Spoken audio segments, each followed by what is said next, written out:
Hello అండి. I'm doctor MV సత్య. నేను డీఎన్‌బీ general medicine. So, ఇప్పుడు మనం ఒక ఇంపార్టెంట్ టాపిక్ గురించి డిస్కస్ చేద్దాం.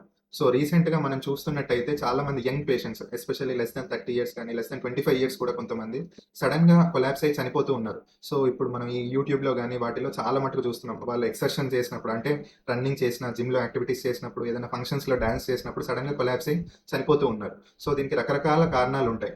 సో, ఒకటి మేజర్ థింగ్ ఏంటి అంటే జన్యుపరమైన కారణాలు. సో, ఏంటి అంటే ఫ్యామిలీ హిస్టరీలో ఏదన్నా ఇలాంటిదే లెస్ దాన్ 50 ఇయర్స్‌లో వాళ్ళ పేరెంట్స్‌లో అమ్మగారు గాని, నాన్నగారు గాని ఎవరన్నా అన్‌ఎక్స్‌ప్లెయిన్డ్‌గా సడెన్ కార్డియాక్ డెత్ రావడం, సడెన్‌గా ఏదైనా heart attack, massive heart attack లాగా గాని, సడెన్‌గా కాజ్ తెలియకుండా చనిపోవడం గాని, ఇలాంటి హిస్టరీ ఉంది అనుకోండి. సో, వీళ్ళలో ఎక్కువ వీళ్ళకి ఎక్కువ శాతం రిస్క్ ఉంటుందన్నమాట. సో, అది కాకుండా ఒబేసిటీ ఉన్న అంటే బీఎంఐ మోర్ దాన్ 30 ఉన్నా గాని, లేకపోతే స్ట్రాంగ్ రిస్క్ ఫ్యాక్టర్స్ ఉన్న స్మోకింగ్ గాని, సెడెంటరీ లైఫ్ స్టైల్ అంటాం. సో, ఇప్పుడున్న ఎరాలో ఏంటంటే అప్పటిలాగా పాతకాలంలో లాగా బాగా చెమటోడ్చి పని చేయడాలు అలాంటిది చాలా తగ్గిపోయింది. సో, సాఫ్ట్‌వేర్ చూసుకున్నా, ఈవెన్ మెడికల్ ప్రొఫెషన్ చూసుకున్నా most of the things sedentary life స్టైలే ఉంటది. సో, ఇది కూడా one of the major risk factor అన్నమాట.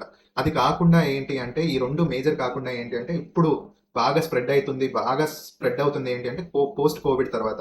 సో, మీరు అనుకున్నది నిజమే. సో, పోస్ట్ కోవిడ్ తర్వాత ఈ సడెన్ కార్డియాక్ డెత్స్ అనేవి చాలా ఎక్కువైపోయాయి. ఎస్పెషల్లీ ఏంటి అంటే అసలు రిస్క్ ఫ్యాక్టర్సే లేకుండా యంగ్ పేషెంట్స్ బీపీ లేదు, షుగర్ లేదు, స్మోకింగ్ లేదు, ఫ్యామిలీ హిస్టరీలో కూడా ఎటువంటి ప్రాబ్లమ్ లేదు. వాళ్ళు కూడా కొంతమందికి సడెన్ కార్డియాక్ డెత్స్ అనేవి అవుతున్నాయి. సడెన్‌గా కొలాప్స్ అయిపోతూ ఉన్నారు.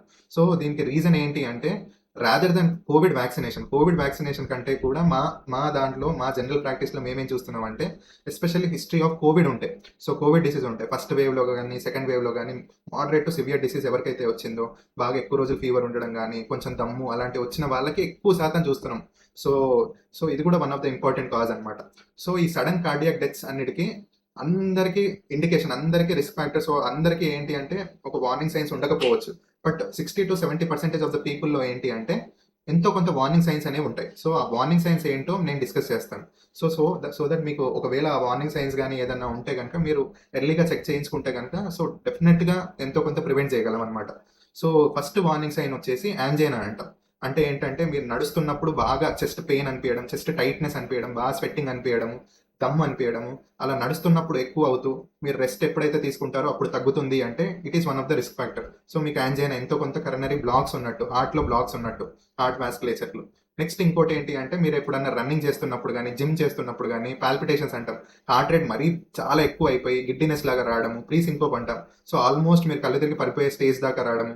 సో, ఇలాంటివి ఏవైనా జరుగుతున్నా కూడా it is one of the major important risk factor అన్నమాట. సో,